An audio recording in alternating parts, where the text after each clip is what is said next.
got to do that.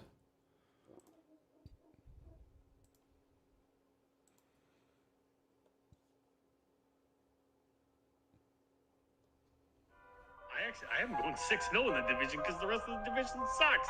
This is the best division in football, Tori.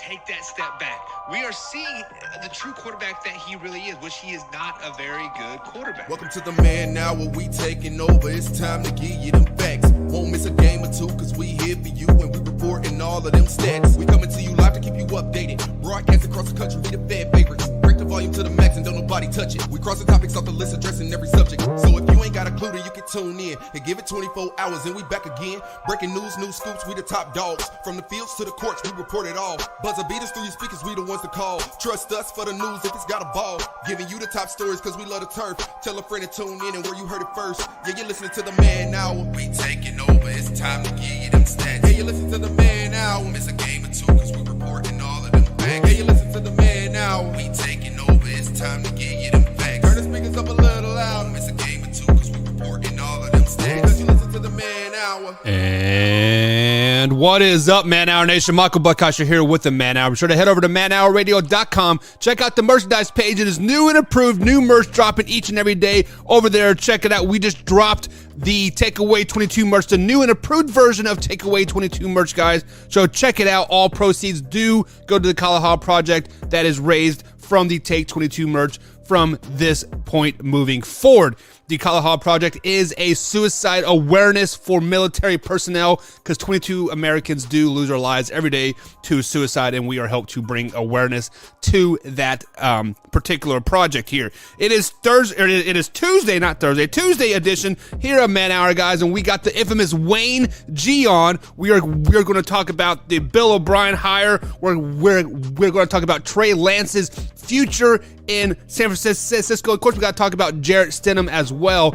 But we do got to welcome some people into the chat here. We see Alpha Rob popping in here. What is up, Alpha Rob? We see Jim popping in as well. What's up, Jim? We got Robert Borland popping in again as well. What's up, Robert? Hope you're having a grand night. This guy wants to be a kicker for the Dallas Cowboys, Robert Borland does. So guys, sign him up. Who else we got here? Who else we got here scrolling up? We got Jeff Newton popping in. What's up, Jeff? Another Robert's already blown up the chat. What's up, Robert? I'm glad you're with us tonight, man. We have Jim Powell as well. Mama Buck is in here. Wifey Buck is in. Man, all the Bucks are in here tonight. But the one person we do got to welcome to the show, the man, the myth, the legend himself, Mr. Wayne G. What's up, Wayne? How's it going tonight, bud? What's up? I'm doing really good. Glad to be on the show. I don't know if I can match that energy. I need a couple more Red Bulls. Dude, I am a monster connoisseur. And they came out with this new peach mango monster, Wayne. And oh my God, if you want like an orgasm in your mouth, Wayne, drink this peach mango monster. And it is like, oh man, that's like, it instantly puts me on this cloud nine. And like, I got Shannon Sharp energy like in me, man. I'm just like, rah. You definitely can't have too many orgasms in your mouth. No, I definitely love some orgasms in my mouth. But guys, Wayne is a very popular man on the show. If you guys have not been a part of Man Hour for a very, very, very long, Wayne is a Patriots connoisseur. He writes about the Patriots. He loves the Patriots. He's been a Patriots fan longer than he has been alive. So if you guys can wrap that around your head, he has been a thing. So Wayne, before we get too carried away, Alpha Rob is a Buffalo Bills fan, and he is starting the Fire Leslie Frazier campaign. Okay. Leslie Frazier is a defensive coordinator for the Buffalo Bills, and allegedly, per Alpha Rob, he has cost him 2 or 3 playoff wins now. Do you think Leslie Frazier should be fired?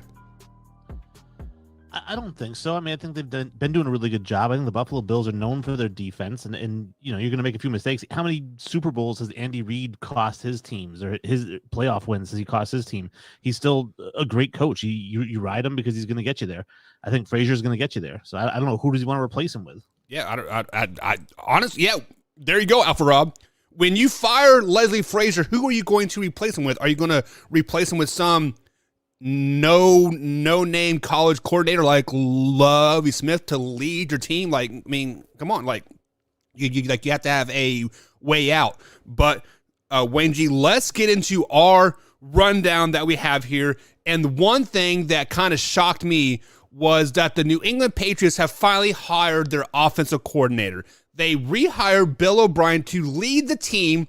That this team last year was ranked 17th in points, 19th in touchdowns. It's just they were a very, very mediocre team. And when we looked at the stats, the last year of Bill O'Brien's tenure, the Patriots had the best Patriots offense in 40 plus years, Wayne.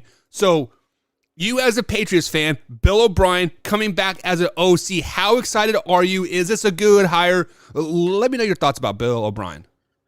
I think it's a great hire, and it's something they've been talking about since mid-season, really, because ever since Bailey Zappi kind of got put back on the bench and Mac Jones came back and he was struggling and everyone was crapping on Matt Patricia. So there's your defensive coordinator, Rob, because he's going to be out of a job. But so they've been saying we need an offensive coordinator. This is a defensive guy calling offensive plays. It's not going to work. Bill O'Brien has been the first name on everybody's mouth because they all thought Bill O'Brien was going to be the OC this season, and he didn't come back. And that's what really surprised people. So it was really kind of a no-brainer bringing him back. And like you said, the best Patriots offense in the last 40 years, he was the offensive coordinator. And you're bringing him back. He was the offensive coordinator at Alabama, Mac Jones' senior year, when he completed 80% of his passes. So the Patriots are trying to figure out what's wrong with Mac Jones. How can they get him back on the right track? We'll bring his offensive coordinator from Alabama over, who also happens to be the best offensive coordinator in Patriots history. Statistically, I still think McDaniels is better. And I think Mac Jones is happier than a pig and you-know-what. And I think Patriots fans in general are jumping for joy over this one. Yeah, so when I first heard this, I'm like, really? Bill O'Brien? I mean, he's obviously failed as a head coach, and Josh McDaniels has failed as a head coach as well. Granted, his second tenure is still to be announced, but he's a Raiders coach. He's probably going to fail at the end of the day. What is it about going back to New England? Do you think like all these offensive coordinators or defensive coordinators or coordinators in general have so much success? Is it the Bill Belichick effect, or like why do you think they have so much success when they go back? Because the environment's already in place. When they go other places, they're trying to build the Patriots, environment wherever they are. McDaniels is trying to do it in Vegas, even though he said he wasn't going to. Patricia tried to do it in Detroit. They're all trying to do what Bill did in New England, and they struggle because it took Bill a few years. I mean, we forget Bill Belichick was 5-11 his first year with the Patriots. So it took him time to build this culture there, but it's built, it's set in stone. So these guys go off, they stink doing their thing because they don't get a chance to actually build their thing. And then they come back to probably the most sturdy structure in all of the NFL in the New England Patriots. I mean, you go in there, you've got Bill Belichick, who's the general. He's going to do his thing. The pressure's off of you. It's just a really great situation. I think any coordinator can go into New England and be successful because it's set up for them to be successful.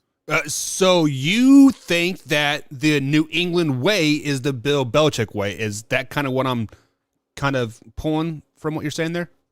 Yeah, it's always been the Bill Belichick way. I mean, since he's been there, it's been the Bill Belichick way. And it wasn't when he tried to implement it at first, there were players who didn't like it. There's still players out there who don't like it, who say they'll never go play there because of the way that he runs the organization. Right. That, he's very cheap with the players. He likes a bargain. He says, do your job. He doesn't care about your personal life. You're just a piece in the machine. There's nothing personal. As soon as you aren't doing your job, you're out, a new piece is in. And that works if you want to win. But we know these guys don't want to win. They want to be coddled, they want to be babied, and they want to be paid. And those are three things that Bill Belichick doesn't do. And so it turns off a lot of players from going there. But that way has proven over the last 20 plus years as the right way to run a franchise. Yeah, it is crazy that somebody wants you to show up and do your job day in and day out without complaining. That seems very, very weird. But last week, or was it 2 weeks ago, Wayne, me and you were scheduled to be on the air, and I had a funeral and then some other things happen. And one things that we had written down here, which I ultimately ended up talking about Brandon Combs with, was should Bill Belichick be fired? Just because because the last couple seasons we've kind of seen the decline of Bill per se. The drafts have been suspect. The production has not been quite there of the New England Patriot standard, right? Do you think Bill Belichick's times are numbered? Is he on the hot seat per se in New England this year? No, he has a lifetime pass. It doesn't matter how bad he is. Doesn't matter what their record is. Bill Belichick is not going anywhere until Bill Belichick wants to go somewhere. And, you know, he's never done really anything wrong as a coach. Looking at it as a coach standpoint, in the last 20 years, he hasn't really done a whole lot wrong. It's really as a general manager where he's kind of struggled a little bit. And the big thing with that is obviously he doesn't sign big name free agents a lot. You know, he signed the 2 big tight ends, but he doesn't really sign big name free agents.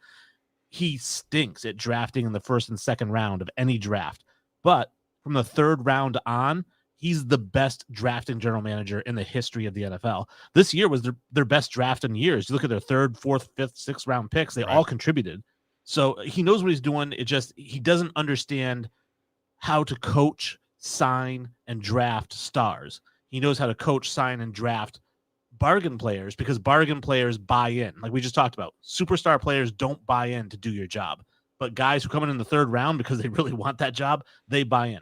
So he does a really good job there. And as a coach, I don't know if there's a better strategist in the game. I think he knows the game better than anybody in the league. And so the idea that the Patriots would ever tell him to leave is laughable. I mean, like I said, it's like Coach K at Duke. You know, nobody was going to tell Coach K to leave. Exactly. So actually, Combs said he is on a very, very short leash this year in like a hot seat, and he has to win. And then I want to talk a little bit about the draft this year because you say that he doesn't draft first and second round very, very well. And this year he drafted, was it Matt Strange, right? I believe the offensive lineman was. Cole Strange. Yeah. Cole Strange, right? And so many people were saying, hey, you could have got this guy in the 3rd round or 4th round, but he elected to go after him first pick for the Patriots. Do you think he did that strategically then because he knows he cannot draft stars? So why don't I go and get my guy early? And so I know he's going to work hard and do all this stuff. Like, do you think there was a method behind that madness by drafting Cole Strange, just besides just like not messing up? It's not even just a method and it's not just Cole Strange because in the 2nd round they took Tyquan Thornton and he was projected to be a 4th or 5th round pick. And the thing with Belichick, it isn't a strategy, it's an incompetence. They say that a fool and his money are soon parted. If you give somebody who eats at McDonald's every day $1 million, they're not going to start going to Gordon Ramsay's restaurants. They're going to buy $1 million worth of McDonald's. And that's what Bill Belichick does. He only knows how to buy McDonald's. He doesn't know how to buy really good food. And so when he gets those 1st round picks, those 2nd round picks, he spends them on McDonald's. And that's what he's going to do this year, which is why every year I always get excited when he trades back. Like this year, if he traded out of the 1st round and into the 2nd, got a 3rd or a 4th, perfect, because he cannot draft 1st round picks. Yeah, and they're sitting at the 14th overall pick going into this year's draft, and there are many, many teams out there that are looking for that mid-range quarterback, like a C.J. Stroud or a Will Levis type of player. So we'll definitely see what happens there. So speaking of quarterbacks here, since we're on the New England Patriots here, Mac Jones reportedly before the hiring of Bill O'Brien was reaching out to other offensive coordinators of like how to improve their passing game, how to improve this, and this. And there's some backlash of Mac Jones, Wayne. Do you think Mac Jones has kind of found himself on the outside looking in now as the New England Patriots quarterback moving forward? If there's anybody in New England with a short leash, it's Mac Jones because he has way overstepped his place in that organization. He was a rookie 2 years ago. He had a good rookie season. This year he comes in, he throws a bunch of interceptions, blames it on the offense, even though we saw then Zappy come in and do fine with the exact same offense. And he's he's bad-mouthing the coaching staff, saying he doesn't like, not only is Joe Judge and Patricia, he didn't like either of them. He made it very clear to everybody. Like you said, going out, talking to offensive coordinators, which is not his job to do. I think the funniest thing in the world to me, because I've grown so sick and tired of Mac Jones, would be now that they went out and got Bill O'Brien, his former offensive coordinator, who he had the best season of his entire football career from the Pee-wees on up with Bill O'Brien. I want to see them trade him now to the Raiders. Wow, that would be a low blow. I'm not going to lie. I mean, you basically get your gift wrapped coach in a Christmas present here, like a Christmas early here, and he's like, send him away. So speaking of the Las Vegas Raiders here, they have basically more or less cut ties with Derek Carr in the end. And Jarrett Stidham played the last couple games of the season. Guys, Jarrett Stidham used to be the backup quarterback in New England with Josh McDaniels as an offensive coordinator. So, Wayne, you had the privilege of watching Jarrett Stidham through the playoffs, or not playoffs, but the preseason. And I believe at one point you said that Jarrett Stidham was the future quarterback in New England before Mac Jones obviously ultimately came and took that job. Do you think Jarrett Stidham is the guy in Las Vegas, or are they going to go somewhere else? I don't think he is. And I do like Jarrett Stidham. And obviously I wrote a blog called The Curious Case of Jarrett Stidham, which was a very good blog. People should check it out. And really talks about how talented a guy he is. He has great arm strength. He throws a really catchable ball. I don't know how well he does with the offense, because he started off at Baylor. It didn't work out there. He went to Auburn. Auburn was definitely not the right system for him. They're more running team, and it doesn't fit his kind of quarterbacking style. But I watched him with New England, and I said, this guy has arm talent. He's a smart, heady quarterback, and I thought he was going to come in and replace Tom Brady. And then they went and got Cam Newton.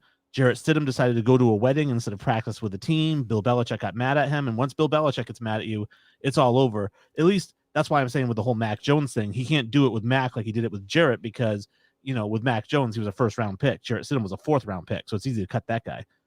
So I don't think he's going to be the guy in Oakland. There's a reason they've been talking about, how McDaniels wants to trade for Mac Jones. There's a reason they're talking about possibly Tom Brady rejoining McDaniels there in Las Vegas.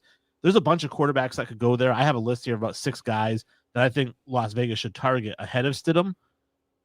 But I guess if they don't get any of those guys, then you kind of ride it out and hope you get the number 1 overall pick the following year. I don't think Jarrett Stidham's a guy who's going to turn a franchise around. Right. So you said you had 6 guys that the Las Vegas Raiders would be happy to get. Who are those 6 guys? I'm just curious. Yeah, so I have Mac Jones and Tom Brady right at the top of the list.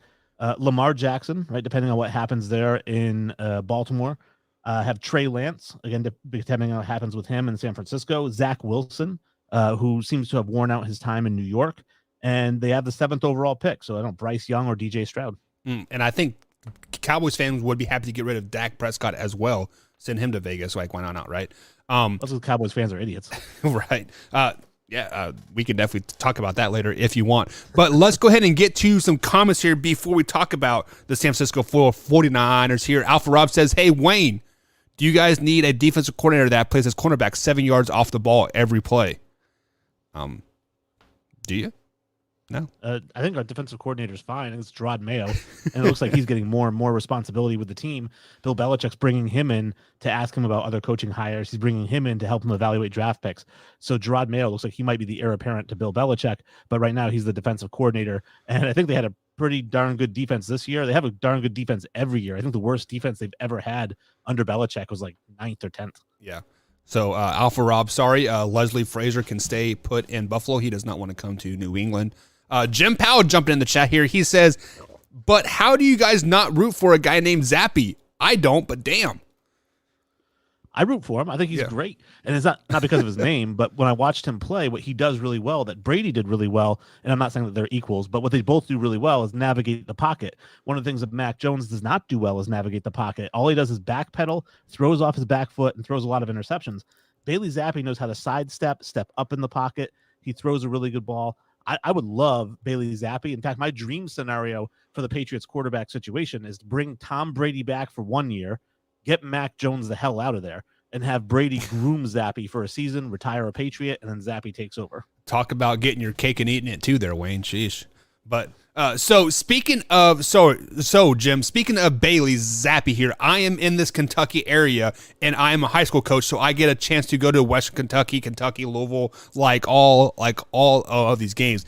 I saw Bailey Zappi play his senior year at Western Kentucky. Go Hilltoppers, right? The greatest mascot ever. It's a big orange blob, and it's just really, really dumb. But he has that.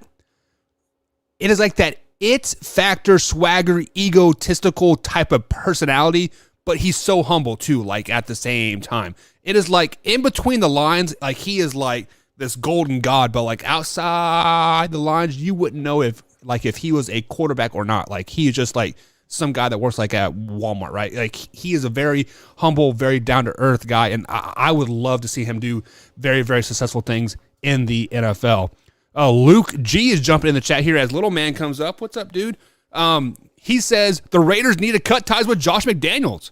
What are your thoughts about that, Wayne? I think that's stupid. I mean, listen, we've talked about this before on the show. You got to give the guy more than one season to turn it around, and it looks like Davis is going to. Mark Davis is going to give him some time, which is good because you need that time to build something. Now he's looking to move on, get a new quarterback. That's going to be, a good thing for them. Derek Carr was not the right guy for them. Josh McDaniels, I don't know how good of a head coach he is. He hasn't done a great job. You definitely don't want to give him the reins as the general manager. But as an offensive mind, he's the best offensive coordinator that we maybe have ever seen in the NFL. I mean, maybe you got guys like Bill Walsh, but, Josh McDaniels is in that conversation. You got to give the guy time. He's got some weapons there, but that Raiders defense is absolutely atrocious. So if you're going to fire anybody, fire the defensive coordinator. Yeah, which is weird that you say that Raiders' defense is so atrocious because they went out and got some players this offseason in Chandler Jones, and they picked up the defensive lineman as well. I mean, we all thought that they were going to have a pretty good defense as well as offense. So I'm curious, Wayne, like how, as a Josh McDaniels fan, how many years do you give him? 3. I think 3 is the bare minimum. Because, like I said, Bill Belichick went 5-11 that first year. Can you imagine if Robert Kraft had fired Bill Belichick after his first season? Right. We wouldn't have the greatest dynasty in the history of sports. So I think that you've got to give McDaniels at least 3 years. He's going to get a new quarterback this year. Let him develop that guy for 2 seasons. And then if they're still not, making the playoffs, they're in a tough division. But if they're still not making it, then you cut ties with them after 3 seasons. Yeah, probably arguably one of the toughest divisions in football right now. I just lost my wedding ring. That's not good. And then Alpha Rob says, I think Vegas can use Leslie Frazier. He thinks every team can use Leslie Frazier. Huh? Yeah. So speaking of Leslie Frazier, let's send him to the San Francisco 49ers too, right, Wayne? And that's exactly where we are going to go to next, guys. Obviously, Brock Purdy is making huge strides in San Francisco. Sorry, he is an undefeated quarterback going to the NFC Championship game versus the Philadelphia Eagles this weekend. But let's think about this quarterback that started the season for the San Francisco 49ers, the number 1 overall pick, a quarterback that they moved up to go get, and that is Trey Lance. So, Wayne, with the success of Brock Purdy this season, where do you think realistically Trey Lance goes next year? Will he be a San Francisco 49er? Will he have a chance to prove it? Does he go somewhere else? Where do you think Trey Lance goes? It's a really great question, and Trey Lance has kind of gotten the shaft in this deal because he sat one season, like he was the only quarterback out of those guys who got drafted: Mac Jones, Trevor Lawrence, Zach Wilson, and then Trey Lance. Lance was the only one that had to sit a year. Everybody else got to start right away. And I said, that's a good thing for him. It's a really good thing to bring him along slowly. And then he finally gets his chance to come in and start. Looks great. He's got an absolute howitzer for an arm. And I mean, he's fast. He's really, really talented. But then, he goes out. Jimmy G comes in, does pretty good. He gets hurt, as he usually does. And then now Purdy comes in, and Purdy has looked great. He's taken this team to the NFC Championship game. If he gets them to the Super Bowl, I think at the very least, you're looking at a quarterback competition, and it's not guaranteed to Lance. But if I'm San Francisco, I move on. I mean, Trey Lance is still a guy that can get you 1 or 2 first-round picks because of his talent and because people have seen what he can do when he's healthy. So I think that if I'm San Fran and you think Purdy's the guy, and I think he might be the guy, then you cut ties with Lance, you get a couple first-round picks, and you give some weapons to Purdy. Wow. So you really think Trey Lance is still worth like 2 first-round picks, even though he hasn't played more than 4 games in a season since 2019?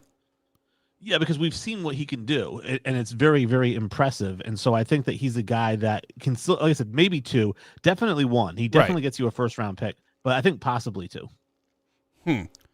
So, I mean, first things first is I think Brock Purdy, either way, there definitely is a quarterback competition going into next season between Trey Lance and Brock Purdy.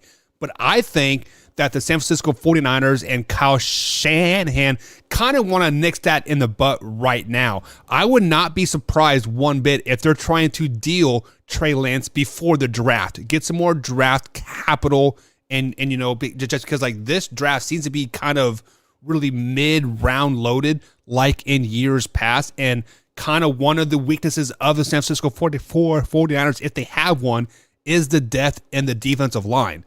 So do you think if you were the general manager, head coach of the San Francisco 49ers, do you want a quarterback competition going into next year?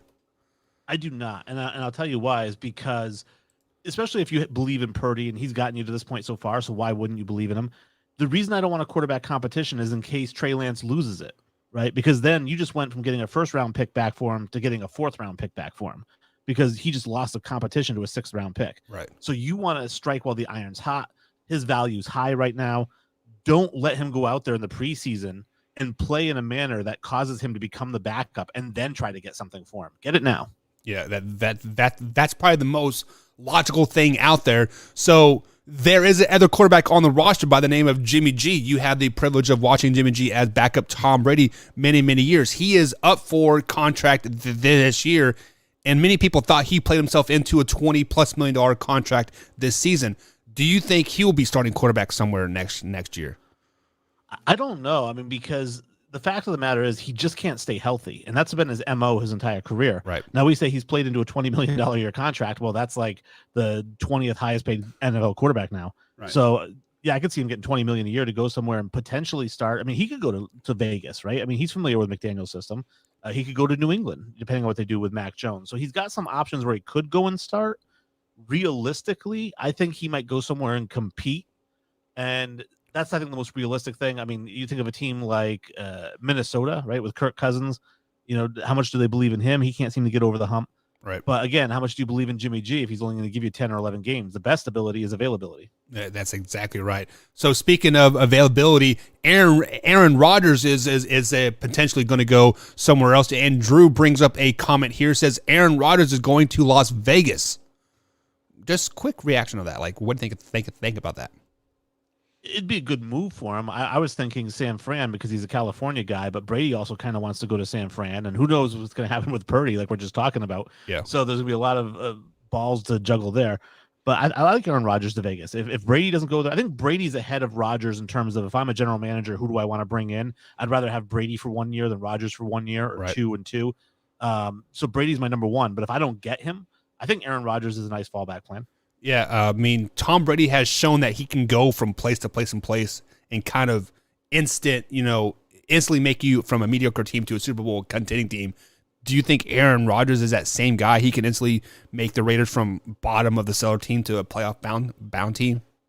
No, and I'll tell you what, and this is why there's a difference between Brady and Rodgers. Is not even their ability, because Rodgers is a more talented quarterback physically than Brady is. Right. But because Brady is a leader of men. He's a guy that the minute he walks in the locker room, everyone is willing to die for him.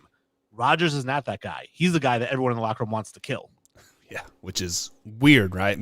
But maybe he needs some more LSD or whatever he like he is on or whatever. One more thing before we call it a night here, Wayne. Alpha Rob says, I don't think Trey Lance gets you a first rounder. He hasn't shown nothing. And I kind of agree, because if you go back to this year, the first couple games of the season, he did not look very, very good. And people were saying that the 49ers were going to basically finish last if Trey Lance was the quarterback. Well, I think Alpha Rob has to understand football. It sounds like he doesn't. So let me explain it to you, Alpha Rob.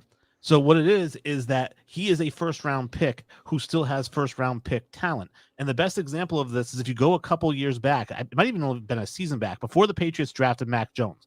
They were talking with the Green Bay Packers about trading for Jordan Love.